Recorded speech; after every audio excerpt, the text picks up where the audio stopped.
ముఖ్య అతిథి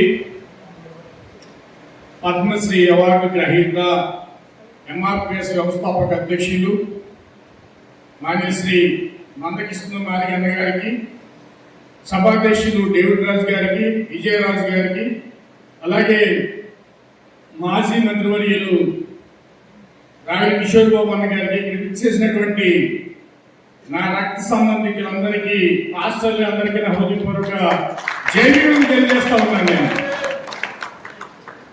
మీరందరూ క్రైస్తవులు కాబట్టి నేను ఎస్సీ,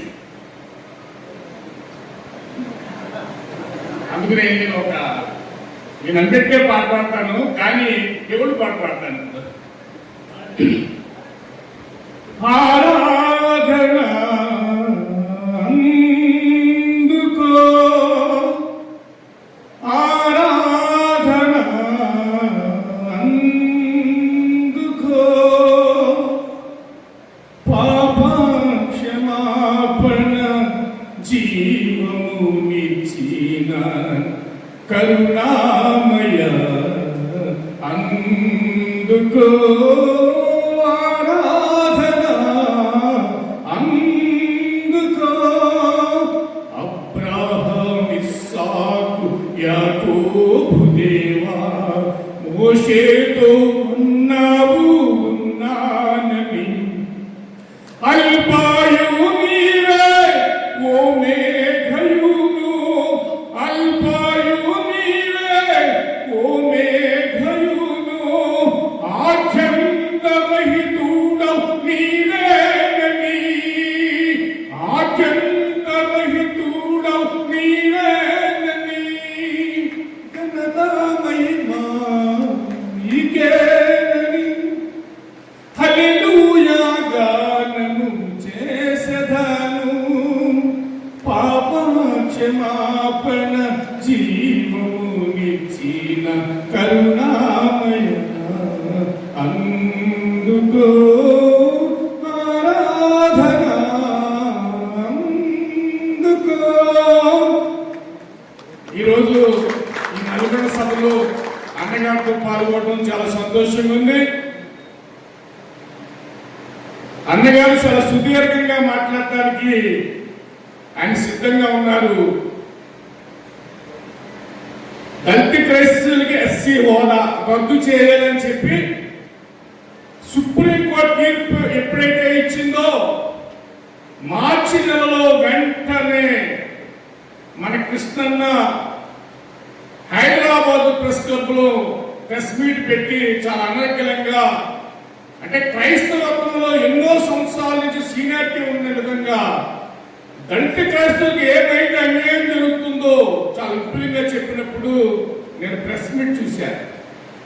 వాస్తవంగా అయితే నేను మాల ఉద్యమాల్లో ఉండేవాడిని, ఎస్సీలందరూ ఐక్యంగా ఉండాలని చెప్పి చాలా కాలం నుంచి పోరాటం చేస్తా ఉన్నాను. ఆయన అయితే ఎప్పుడైతే చెప్పాడో ఇది మంచి సబ్జెక్ట్, ఇది ఆయన కూడా స్వాగతించాడు. మనందరం కలిసి పనిచేయాలా. గతంలో జరిగిన కథ ఇప్పటి నుంచి దళిత క్రైస్తవులు అంటే మాలామాదికలు కూడా ఉంటారు, ఉపకుల 59 కులాలు కూడా ఉంటాయి. మనందరం కలిసి పనిచేద్దాం అన్నప్పుడు నేను స్వాగతించినప్పుడు ఆయన గుర్తుపెట్టుకున్నట్టు విషయం నాకు తెలీదు. ఆయన భీమవరం పట్టణం వచ్చినప్పుడు నేను అక్కడికి ఏదో పని మీద వెళ్ళా. అప్పుడు అన్నగారు నన్ను షేర్ మీద పిలిచి పక్కన కూర్చోబెట్టుకుని ఈ విషయం చెప్పారు. ఫస్ట్ ఈ 2 రాష్ట్రాల్లో మాల సోదరుడు ఎన్నో సంవత్సరాల ఉద్యమాలు ఉన్నటువంటి మంగరాజన్న నాకు మద్దతు పలికాడు అని చెప్పి నన్ను పక్కన కూర్చోబెట్టుకుని ప్రెస్ మీట్ లో మాట్లాడాడు. ఆయన ఉన్నటువంటి ప్రేమ నేను చూసి అప్పటి నుంచి కూడా ఆయన ఫాలోగా ఉంటున్నాను. నేను ఆయన గురించి చెప్పాలంటే నేను చాలా సేపు చెప్పగలను. అయితే ఆయన మొదలుపెట్టినప్పటి నుంచి కూడా గత 76 సంవత్సరాల నుంచి కూడా ఈ సమస్య అనేది ఉన్నది. మీరందరూ పాస్టర్లు, మీరు ప్రార్థన చేస్తారు తప్ప రోడ్డు మీదకి వచ్చి ఉద్యమం చేసే పరిస్థితి లేదు. ఎవరైనా ఉద్యమం చేస్తారంటే ఇంటెలిజెన్స్ వాళ్ళు తీసుకెళ్లి ఎంక్వైరీ చేసి ప్రభుత్వం వారు ఇబ్బంది పెడతారేమో, పోలీసు వారు వస్తారో భయంతో బ్రతికే పరిస్థితి ఇది. కానీ కృష్ణన్న ఎప్పుడైతే దళిత క్రైస్తవులకు ఎస్సీ హోదా కావాలని డిమాండ్ పెట్టాడో ఆ రోజు కంప వచ్చేస్తామని ఆల్రెడీ కన్ఫర్మ్. ఎందుకంటే ఈ దేశం జనతా పార్టీ అధికారంలో ఉంది. అయినా అక్కడ ఉన్నటువంటి వ్యవస్థ అంతా దళిత క్రైస్తవులకు వ్యతిరేకం. మీరు నాకు చెప్పారు పాస్టర్ గారు. అయినా ఆయన నిలబడి కేంద్ర ప్రభుత్వానికి వ్యతిరేకంగా కూడా మాట్లాడుతూ ఉన్నాడు. మీరు అబ్జర్వ్ చేశారో లేదు, ఆయన ప్రతి ప్రెస్ మీట్ లో నేను పాల్గొన్నాను.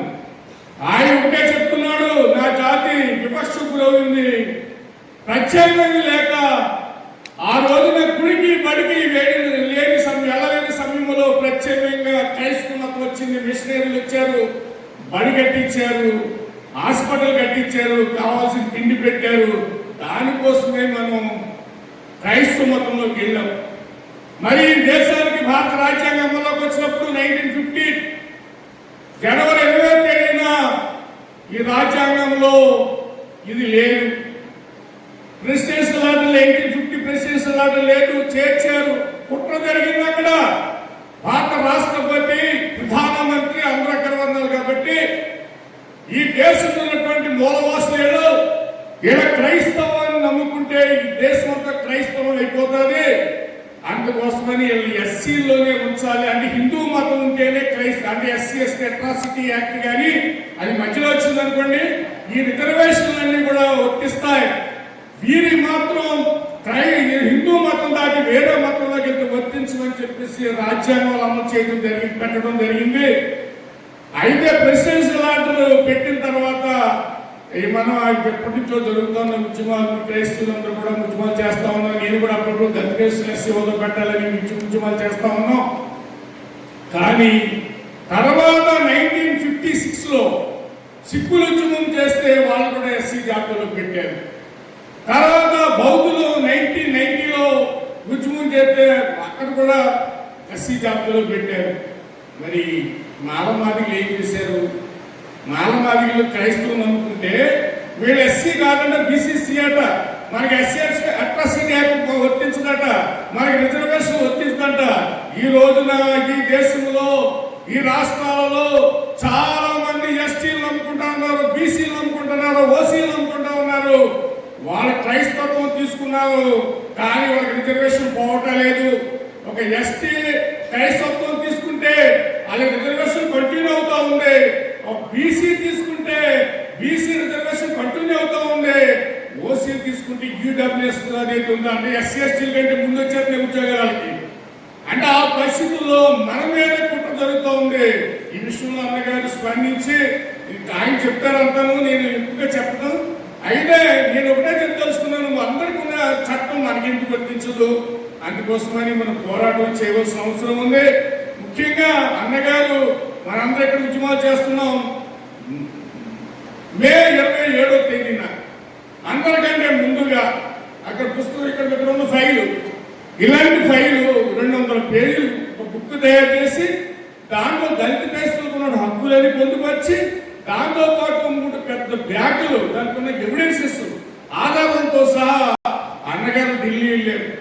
ఢిల్లీ వెళ్ళిన తర్వాత నాకు ఫోన్ చేశారు. ఢిల్లీ వెళ్ళిన తర్వాత అన్న నేను ఢిల్లీలో ఉన్నాను, రేపు 10 గంటలకి మనకి అపాయింట్మెంట్ ఉంది జస్టిస్ కేజీ బాలకృష్ణ గారితో, నువ్వు కూడా బయలుదేరా అంటే నేను అప్పటికప్పుడు వైజాగ్ వెళ్ళి ఫ్లైట్లో అన్నగారిని కలిసిన తర్వాత మేము ఒక 5 మంది అన్నగారి నాయకత్వంలో నేతృత్వంలో మేము అందరం కలిసి కేజీ బాలకృష్ణ గారిని సుమారు 11 గంటల నుంచి 1 గంటన్నర వరకు అంటే సుమారు 2.5 గంటల సేపు ఆయనతోటి విషయం అంతా ఎక్స్ప్లెయిన్ చెప్తుంటే ఆయన తెల్లమొక్కలు చూస్తున్నారు. ఆయన జస్టిసే కానీ చీఫ్ జస్టిసే కానీ ఈ విషయాలన్నీ కూడా ఆయన అవగాహన చేసుకునే పరిస్థితి అని నాకు అనిపించింది.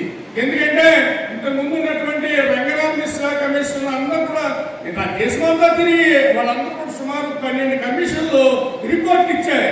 ఏమని దళిత క్రైస్తవులకు ఇబ్బంది పడుతున్నారు, క్రైస్తవ మతం తీసుకుంటే వీళ్ళేమో ఆర్థికంగా స్థిరపడలేదు, బలపడలేదు, వీళ్ళందరూ కూడా బ్యాక్వర్డ్ ఉన్నారు, వెనకబడి ఉన్నారు, అంటరాంతరం పోలేదు, వీళ్ళకి ఎవరు ఇల్లు అద్దెకిస్తలేదు, శ్మశానాలు సపరేటు, గుళ్ళు సపరేటు, చర్చిలు సపరేటు, ఇవన్నీ కూడా చెప్తున్నా కానీ ఎందుకు అంతా కూడా ఎక్స్ప్లెయిన్ చేసి అన్నగారు ఒకటి చెప్పినప్పుడు అన్ని విని ఆయన ఏం చెప్పాడంటే, మీరు ఎంత పట్టుకొచ్చారు కాదు, చిన్న కాగితం ఇవ్వడం మాకు ఇవన్నీ మాకు అవసరం లేదు. కానీ క్రైస్తవం అంటే విదేశీ మతం, అది ముస్లిం కూడా విదేశీ మతం, మీరు వాళ్ళు క్రైస్తవ మతంలోకి వెళ్తే మీరు అంటరాని వాళ్ళు ఏమో మీకు అసలు కోనే లేదు అని మాట్లాడాడు. అంటే ఆయన ఈ ఆంధ్రప్రదేశ్ తెలంగాణ ప్రాంతం ఎంత గ్రామాలు తిరిగా ఎంత వివక్షిస్తుంది ఏమీ చూడుకోకుండా ఆయన అక్కడ అంబేద్కర్ భవన్లో కూర్చుని లగ్జరీగా నుంచి హ్యాపీగా పొందుతూ మన దగ్గరికి వెళ్ళినటువంటి కాగితాలు తీసుకుంటూ ఇలా ప్రశ్నిస్తూ ఉన్నాడు. మనకేం చెప్పాలైనా మీరు అన్ని ఇచ్చారు కాబట్టి ఇదంతా పరిశీలించి నేను ప్రభుత్వానికి కేంద్రానికి రిపోర్ట్ ఇస్తానని చెప్పాలా. అంతేగాని క్రైస్తత్వం మతం ఉండదు, కులం ఉండదు, ఏముండదు, క్రైస్తత్వం అంటే గొప్పదన్న టైప్లో చెప్పాడు. ఆయన విదేశీ మతం అని చెప్పాడు. అంటే దానికి అర్థం ఏంటంటే మనకి వ్యతిరేకంగా పనిచేస్తున్నాడు ఆయన. దాని మీద అన్న కూడా వెంటనే బయట ప్రెస్లోకి వచ్చి ఆయన పెద్ద వ్యక్తిని కూడా ఆలోచించుకోకుండా మనకి ఏం అన్యాయం జరుగుతుంది అనేది మీడియా ముందుకు వచ్చి అందరి ముందు చెప్పాడు. ఆ పక్క నేనే ఉన్నాను. అప్పుడు ఈ రాష్ట్ర దేశమంతా కూడా గడగడలాగింది. నిజమా ఏంటి ఇన్ని కమిషన్లు వచ్చినాయి, మరి ఏంటి కుట్ర, ఇన్ని కమిషన్లు మన ఫేవర్గా చెప్తున్నాయి కదా, మరి మనకి ఎందుకు ఇవ్వట్లేదు అంటే ఇవ్వమంటే మనం ఎక్కువ మంది క్రైస్తత్వం అయిపోయి ఈ దేశం అంతా క్రైస్తవం అయిపోద్దని ఈ రోజున ఉన్నటువంటి అగ్రవర్ణంలో పెద్ద పెద్ద ఉన్న వర్గాలందరూ కూడా పెద్ద పెద్ద చర్చలు అనిపిస్తుంటే మనం దాంట్లోకి వెళ్తూ ఉంటాం. వాళ్ళందరూ లగ్జరీగా తిరుగుతున్నారు, ఫ్లైట్లో తిరుగుతున్నారు, చాలా లగ్జరీగా తిరుగుతున్నారు. మనం మాత్రం ఇలాగే ఉన్నాం. అందుకోసం ఆలోచించిన సోదరులారా నేను ఎక్కువ చెప్పేస్తున్నట్టున్నాను.